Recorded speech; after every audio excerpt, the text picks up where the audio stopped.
On trouve de tout à Moscou, des bars, des concerts, de bons restaurants. C'est une ville de contraste et donc tout le monde boit beaucoup ou boit trop.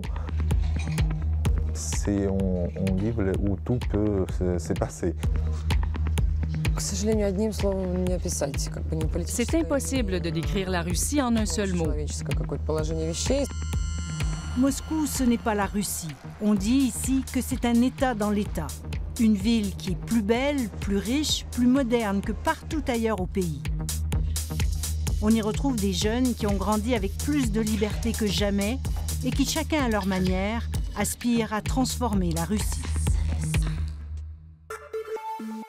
Piotr Ossipov a 26 ans. Jeune, insouciant, très doué en communication, il s'est lancé dans un tout nouveau domaine en Russie, le coaching d'affaires.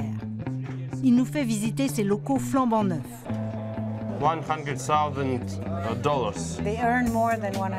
À peu près, en un mois. Ce jour-là, ils sont une vingtaine d'entrepreneurs qui veulent aller plus loin, plus vite. Piotr les aide à se trouver une niche et à développer des services pour la nouvelle classe moyenne.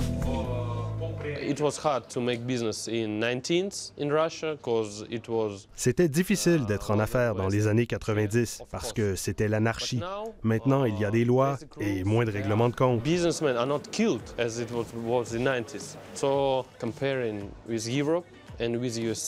La Russie a un avantage sur l'Europe, les États-Unis et le Japon maintenant. On paie moins d'impôts qu'en Europe.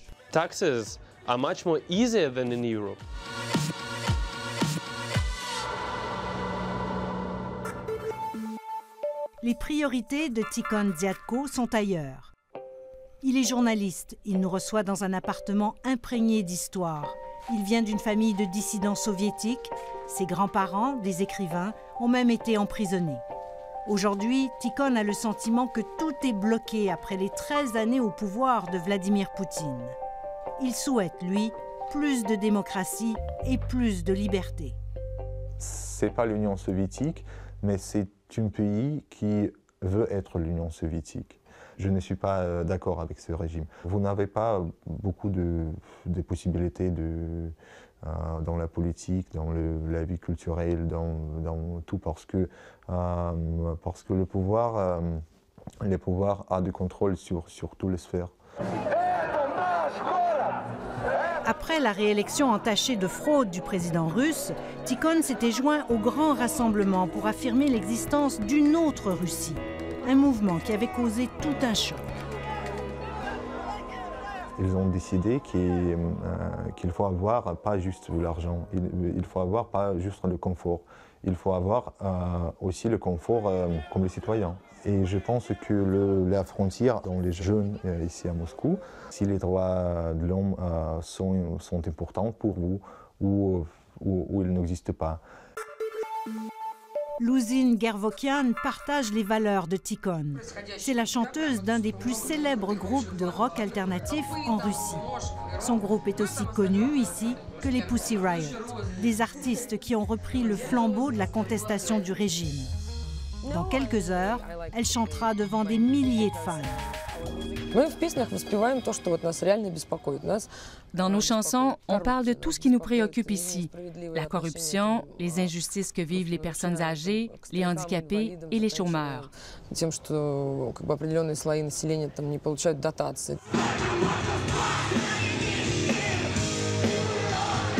Cette conscience citoyenne est partagée par beaucoup de Russes. Des jeunes urbains, ouverts, libéraux, qui, comme elle, veulent du changement. Mais dans le climat actuel, plus répressif, plusieurs préfèrent s'en aller. Selon un sondage, 1 jeune sur 5 quitterait la Russie pour étudier ou pour vivre mieux. Je peux vous dire que mes amis les plus intelligents, les plus progressistes, partent vivre aux États-Unis. Les autorités essaient d'ériger un nouveau système de valeurs pour rassembler le plus de gens possible. Mais ça ne marche pas. On ne peut pas imposer ça et ces valeurs ne sont pas les bonnes.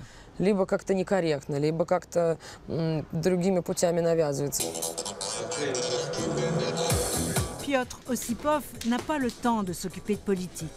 Tous les jours, il se lève à l'aurore. Il s'entraîne avec certains de ses clients. Cela fait partie de l'encadrement. Les nouveaux entrepreneurs, selon lui, doivent apprendre à mener une vie équilibrée, une forme d'éthique assez nouvelle en Russie. L'argent ne fait pas le bonheur.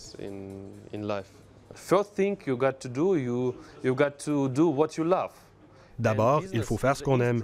Et les affaires sont un outil qu'on utilise pour aider les gens.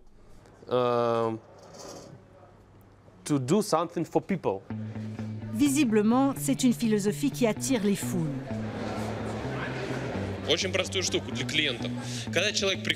Des centaines de jeunes d'un peu partout en Russie se pressent pour pouvoir assister aux ateliers.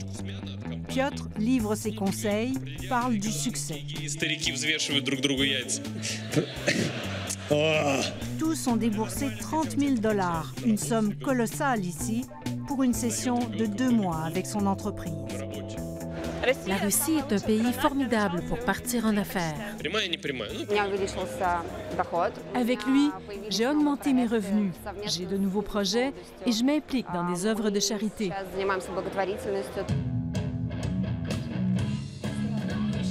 Un succès qu'aurait bien aimé connaître Louzine, qui elle aussi a participé aux manifestations contre Vladimir Poutine.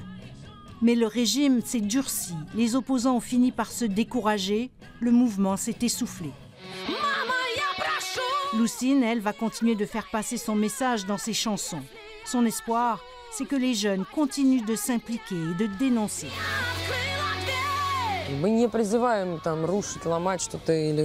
Notre but, ce n'est pas d'inciter les gens à la révolution ou à la destruction. Nous voulons réveiller les consciences pour que les gens agissent.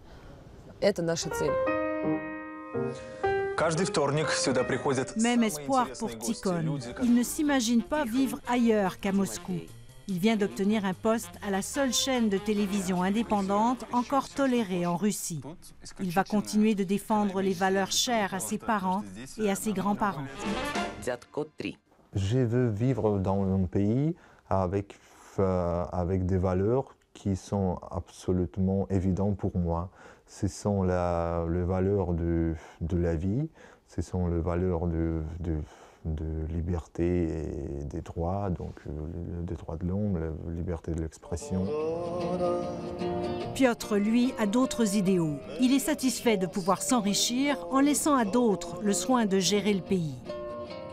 Lui qui est parti de rien il y a à peine 3 ans, roule aujourd'hui en Lamborghini et il raffole de musique française. Il fréquente les plus beaux endroits de Moscou. En décembre, j'ai gagné $1 million en un mois seulement.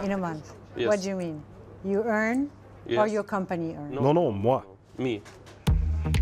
Et dans cette ville, dans cette Russie moderne d'aujourd'hui, pour lui en tout cas, tout semble possible. L'idéal, c'est d'avoir le style britannique, une voiture italienne, une amoureuse française et de vivre en Russie.